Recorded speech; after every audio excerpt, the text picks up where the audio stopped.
नमस्कार दोस्तों, मैं हूं पैपी और आप देख रहे हैं लोगों से लोगों तक। फ्रेंड्स, अभी उड़ीसा में एक केस सामने आया है जहां पर एक महिला अपनी दुकान बंद करने के बाद अपने मंगेतर जो कि एक आर्मी ऑफिसर है उसके साथ पुलिस स्टेशन पहुंचती है। और वो दुकान बंद करके पुलिस स्टेशन क्यों पहुंचती है, इसके पीछे की एक वजह है कि महिला को रास्ते में कुछ लड़कों का कुछ झुंड उसे परेशान कर रहा था। उनसे बचने के लिए उस महिला ने सोचा कि वो पुलिस स्टेशन जाकर उनकी एफआईआर करेगी, उनकी कंप्लेंट करेगी, तो शायद वो लड़के उसे दोबारा परेशान ना करें। उसने अपनी सुरक्षा को देखते हुए पुलिस स्टेशन में जाकर, जहां पर एक रिसेप्शन पर महिला बैठी थी, पुलिस अधिकारी, उस महिला से कहा कि मेरी एफआईआर लिखो। वो महिला जिसके साथ ये सब हुआ है वो खुद एक वकील है और वो एक आर्मी ऑफिसर की मंगेतर है। इसके बावजूद वो पुलिस स्टेशन गई, उसने एफआईआर लिखवाने की सोची। और जब वो पुलिस स्टेशन जाती है तो वहां पर न जाने क्या बातचीत हो जाती है रिसेप्शन पर बैठी एक पुलिस अधिकारी महिला से कि वो उसकी एफआईआर नहीं लिखती है। दोनों में शायद बहस हो जाती है इस बात को लेकर। महिला अधिकारी फिर भी उसकी एफआईआर नहीं लिखती है। जो विक्टिम महिला है उसका कहना है कि थोड़ी देर के बाद एक गाड़ी आती है जिसमें कुछ मेल अधिकारी थे पुलिस के और कुछ एक दो और महिलाएं भी थी। उसके बाद वो बताती है कि उसको साइड में बिठाकर उसके मेल मित्र को पुलिस अधिकारी लेके जाते हैं अपने साथ थोड़ी दूरी पर। और वो महिला सोचती है कि मुझे ऐसा लगा कि शायद अब एफआईआर लिखेंगे, लेकिन होता क्या है कि थोड़ी ही देर में वो पुलिस स्टेशन में उसके मेल मित्र को थाने में बंद कर देते हैं। और जब ये सब होता है तो महिला चीखने चिल्लाने लगती है कि हम जस्टिस की मांग करने आए थे, आपने हमारे साथ ही गलत करना शुरू कर दिया। इस बात को लेकर शायद महिला चीखती चिल्लाती है क्योंकि महिला पढ़ी लिखी है, अपने हक के लिए आवाज उठाती है। और जब वो ऐसा करती है तो पुलिस उसे ही दबाने की कोशिश करती है, उसे चुप कराने की कोशिश करती है। और उसका मुंह अगर बंद नहीं हो रहा था तो एक ऐसी हरकत उसके साथ की जाती है जो शायद कभी कोई सोच नहीं सकता। महिला का कहना है कि जो पुलिस महिला अधिकारी थी, दो पुलिस महिला अधिकारी थी, एक उसी महिला की जैकेट उतारकर उसके हाथ बांध देती है, दूसरी महिला अधिकारी उसके पांव बांध देती है और दोनों उसको पकड़कर ले जाकर पुलिस स्टेशन के ही एक कमरे में डाल देते हैं। थोड़ी देर के बाद पुलिस स्टेशन वाले उस कमरे में एक मेल पुलिसकर्मी आता है और वो उस महिला को बहुत ही गंदी तरीके से चुप कराने के लिए, उसे अपने से कम दिखाने के लिए, अपनी पुलिस की वर्दी का रौब दिखाने के लिए उस महिला के साथ दुष्कर्म करता है। महिला ने जो मीडिया में बयान दिया है उसे सुनने के बाद शायद हर लड़की को ऐसा महसूस होगा कि अगर वो पुलिस स्टेशन में रात में जाती है तो पुलिस स्टेशन में वो सेफ नहीं है। और खासकर जब उसके इस तरीके के बयान, जो लड़कियां अकेले में भी बोलने से डरती हैं, उसने मीडिया में हिम्मत करके बोला है। उस महिला ने रोते रोते अपना बयान दिया है कि उसके साथ किस तरीके से उस मेल पुलिस अधिकारी ने दुष्कर्म किया।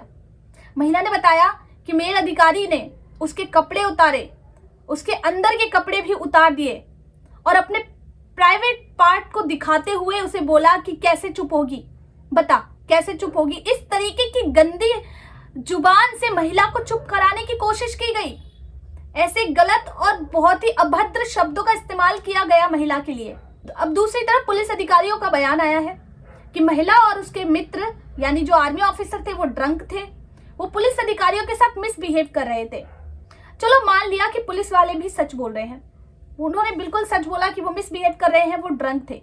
अगर वो थे भी और ये बात सच भी है तो भी क्या पुलिस अधिकारियों को इस तरीके से उसे प्रताड़ित करना चाहिए था जैसे किया है? क्या ये मानव प्रजाति के लोग हैं या फिर यही ट्रेनिंग दी गई है पुलिस वालों को कि अगर कोई महिला आपकी बात नहीं मानती है, कोई व्यक्ति आपकी बात नहीं मानता है तो उसे इस तरीके से ले जाओ और उसके साथ अभद्रता करो क्योंकि वो एक महिला है तो आप उसे उसी चीज के साथ डरा सकते हो। इस तरीके की शर्मनाक हरकत पुलिस स्टेशन में की गई और पता नहीं पुलिस स्टेशन में कैमरे क्यों नहीं थे। मैं तो ये सोच के हैरान हूँ कि उन लोगों को ये डर नहीं था कि सीसीटीवी में ये फुटेज रिकॉर्ड हो जाएगा या फिर सीसीटीवी का जो फुटेज है उसकी एक्सेस भी उनके खुद के ही पास थी, जिसको उन्होंने सोचा कि हम कभी भी इसको बंद कर देंगे और सबूत मिटा देंगे। महिला ने जिस तरीके से रोते रोते मीडिया में अपनी हालत के बारे में बताया है, अपने साथ हुई दुर्दशा को बताया है ना, उसे सुनने के बाद हर लड़की सोच रही होगी कि वो पुलिस स्टेशन में ही सबसे ज्यादा खतरे में है। अगर एक तालाब में एक मछली गंदी है ना तो बाकी मछलियों पर भी आरोप लगता ही लगता है। एक पुलिस अधिकारी ने सारे पुलिस अधिकारियों की इज्जत की धज्जियां उड़ा दी। अब क्या कोई महिला, कोई भी व्यक्ति ये सोचेगा कि वो रात में पुलिस स्टेशन में अगर जाना चाहे किसी इमरजेंसी के चलते तो वो जाएगा? या फिर कोई महिला जाना चाहेगी रात में, अगर उसे कभी भी पुलिस स्टेशन या कानून की हेल्प की नीड हुई, क्या वो बुलाएगी? तो इस तरीके की मानसिकता आजकल लोगों में ये दिखाती है कि कोई कहीं भी सुरक्षित नहीं है। अब इसी को लेकर कांग्रेस पार्टी बीजेपी पार्टी पे हल्ला बोल रही है। दोस्तों, मैं यहाँ पे किसी भी पार्टी का सपोर्ट नहीं करती हूँ, चाहे वहां पर बीजेपी पार्टी रूलिंग में हो या फिर कांग्रेस पार्टी रूलिंग में हो।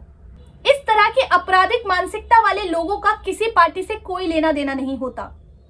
इनका लेना देना सिर्फ और सिर्फ अपराध से होता है, क्योंकि ये महिलाओं के प्रति कोई सम्मान की भावना नहीं रखते। ये बाहर की महिलाओं को इस तरीके से देखते हैं कि कभी भी किसी के साथ बदतमीजी कर सकते हैं, अपनी पोजीशन का गलत इस्तेमाल कर सकते हैं।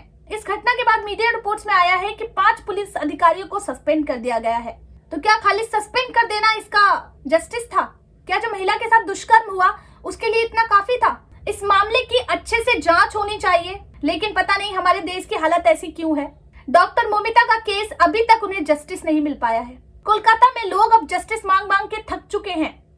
लोगों ने अब हैशटैग चलाने भी बंद कर दिए हैं, क्योंकि कोई भी घटना जब होती है लोग सिर्फ 2-4 दिन ही उसके बारे में बात करना पसंद करते हैं। कोई किसी के लिए यहाँ जस्टिस नहीं मांग रहा। वही काम पॉलिटिकल पार्टीज कर रही हैं। अभी भर भर के उन्हें वोट चाहिए, इसलिए इस महिला के साथ गलत हुआ, इस पार्टी के रूलिंग के टाइम पर गलत हुआ, इसका सस्पेंशन होना चाहिए, इसका ये होना चाहिए। इस तरीके की बातें जो पॉलिटिकल पार्टीज कर रही है ना, इनसे महिलाओं को कभी भी कोई सुरक्षा नहीं मिलेगी।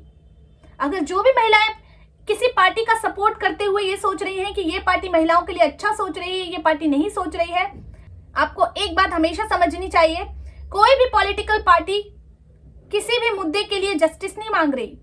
वो सिर्फ इश्यू बनाते हैं, उससे अपनी वोटर लिस्ट को भरते हैं, और जब उनका काम हो जाता है तो कौन डॉक्टर मौमिता, वो नहीं जानते। उनको किसी के जस्टिस से लेना देना नहीं है सिवाय अपनी पार्टी के। और पार्टी में तो खुद ऐसी घटनाएं होती रहती हैं, वो खुद उसे दबाते हैं।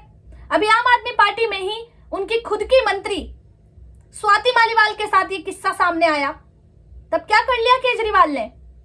बोले तक नहीं वो तो, इस मुद्दे पर उन्होंने एक शब्द तक नहीं बोला।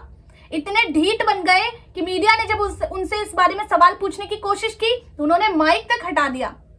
तो ऐसे होते हैं ये पॉलिटिकल लीडर। अगर कोई भी इनसे उम्मीद कर रहा है ना दोस्तों, तो उनको बहुत बड़ी गलतफहमी है। हमें सरकार के खिलाफ लड़ाई करनी है। किसी पॉलिटिकल पार्टी को अपना भगवान या देवता नहीं मानना है, क्योंकि आजकल कोई भी पॉलिटिकल पार्टी 4 लोगों से बनती है, और उस 4 लोग में किसकी मानसिकता कौन सी है कोई नहीं जानता। इसलिए पार्टी के नाम पर बोलना कि पार्टी ऐसी है इसलिए वहां पर ऐसी घटनाएं हो रही हैं, पार्टी वैसी है इसलिए ऐसा हो रहा है, ये सब छोड़ दो। जो पॉलिटिकल पार्टीज इसका फायदा उठाने की कोशिश कर रही है, इस मामले को बढ़ा चढ़ा कर दिखाने की कोशिश कर रही है, उनके खुद के शासन में भी ऐसी ही चीजें हुई हैं महिलाओं के साथ। तब कहां थे वो लोग? अब उनके पास कोई जवाब नहीं होगा।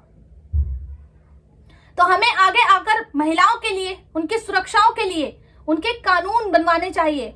हमें आगे आकर सरकार से कुछ ऐसे कानूनों की डिमांड करनी चाहिए जिनके ना बनने तक का हम किसी भी पार्टी को वोट ना दें। कुछ इस तरीके की नीति अपनानी होगी हम लोगों को कि जब तक महिलाओं के साथ सुरक्षा नहीं होगी, जब तक महिलाओं के लिए सुरक्षा के पूरी तरह से अच्छे प्रबंध नहीं किए जाएंगे, तब तक किसी भी पॉलिटिकल पार्टी को वोट ना दो। अपने वोट को खराब कर दो, उन्हें वोट दो ही मत, क्योंकि ये पॉलिटिकल पार्टी किसी महिला का अच्छा नहीं चाहती, किसी महिला का भला नहीं चाहती। क्योंकि इस पॉलिटिकल पार्टीज में भी कुछ लोग ऐसे हैं जो खुद महिलाओं के लिए गलत सोच रखते हैं, और जब किसी और पार्टी पर निशाना साधना होता है तब मसीहा बन के खड़े हो जाते हैं। तो महिलाओं, आपको खुद ही खड़ा होना होगा अगर आपको अपनी सुरक्षा चाहिए तो। आज जिस तरीके की किस्से और वारदात सामने आ रहे हैं, महिलाओं को लेकर एक से बढ़कर एक घिनौनी वारदात सामने आ रही है, उन्हें देखकर लगता है कि अब तो हर महिला डरने लगी है, रात में बाहर निकलना मुश्किल हो गया है। इन सब किस्सों को सोचते सोचते आजकल एक आम महिला भी ये सोचती है कि रात में वो अगर बाहर गई तो क्या पता वो सेफ ना रहे। इस तरीके का माहौल बना के रखा हुआ है भारत में महिलाओं के लिए कि कोई भी महिला सुरक्षित नहीं है। और जिस तरीके के किस्से अब हो रहे हैं और जिस तरीके की वारदात महिलाओं के साथ की जा रही है, वो दिन दूर नहीं जब माँ बाप ये बोलेंगे कि कोई बात नहीं बेटा, तेरा रेप हो गया, कम से कम तू जिंदा तो है। क्योंकि आजकल लोगों को इतनी बेरहमी से मार भी दिया जाता है उनका रेप करने के बाद। तो कुछ ऐसी सोच के लिए हमें कुछ ठोस कानून लाने होंगे, और वो ठोस कानून तब ही आएंगे जब आप महिलाओं के लिए खड़े होंगे। कोई भी सरकार आए राजनीति में, उससे अपने कानून बनवाएंगे, अपने कानूनों के लिए डिमांड करेंगे, और फिर अगर उस कानून के चलते कोई भी इस तरीके की आपराधिक मानसिकता वाला व्यक्ति मिलता है, फिर चाहे वो उनकी खुद की पार्टी का ही क्यों ना हो, उसे भी उसी सजा के तहत गुजरना होगा जो सजा तय की गई है। तो हमें कुछ ऐसे कानून लाने की जरूरत है। हमें महिलाओं के ऊपर हो रहे इस तरीके के अत्याचारों को रोकने की जरूरत है। और ये हर पार्टी भर भर कर बोलती है, चीख चीख कर बोलती है कि महिलाओं के लिए जस्टिस चाहिए, महिलाओं के लिए जस्टिस चाहिए। लेकिन असल में जब उनकी खुद की पार्टी के रूलिंग टाइम पर यह होता है तो जस्टिस तो दूर की बात है, मामले को दबाने की कोशिश की जाती है, महिला को ही गलत ठहराने की कोशिश की जाती है। तो मेरी बस आपसे इतनी ही गुजारिश है कि आप जहां पर भी हैं, आप जिस लेवल पर जितना कर सकते हैं महिलाओं के लिए आप आवाज उठाएं, कम से कम आवाज तो उठाएं। क्योंकि डॉक्टर मोमिता का केस अब पेंडिंग सा हो गया है, उस पर कोई आवाज नहीं उठ रही। अब तो उनके लिए लोगों ने हैशटैग डालना भी बंद कर दिया है। ऐसे लग रहा है मामला ठंडा पड़ गया है। ऐसी चीजों को हमें भूलना नहीं है, इन चीजों को हमेशा याद रखना है कि किस तरीके से महिलाओं के साथ ये सब हो रहा है। और एक और चीज आजकल सामने आ रही है सोशल मीडिया पर कि लोग सोशल मीडिया पर लोगों को गलत गलत कमेंट करते हैं। महिलाओं को वहां से परेशान किया जाता है, उनकी वीडियोस पर, उनके सोशल पोस्ट पर गंदे गंदे कमेंट किए जाते हैं। इसके लिए भी सरकार को कोई ना कोई कानून बनाना होगा। क्या अब लड़कियां सोशल मीडिया भी यूज नहीं कर सकती? क्या इस तरीके की चीजें भी लड़कियों के लिए अब बंद कर दी जाए? आज की वीडियो में बस इतना ही। ऐसे ही कुछ और वायरल अपडेट के लिए हमारे चैनल को सब्सक्राइब करना ना भूलें।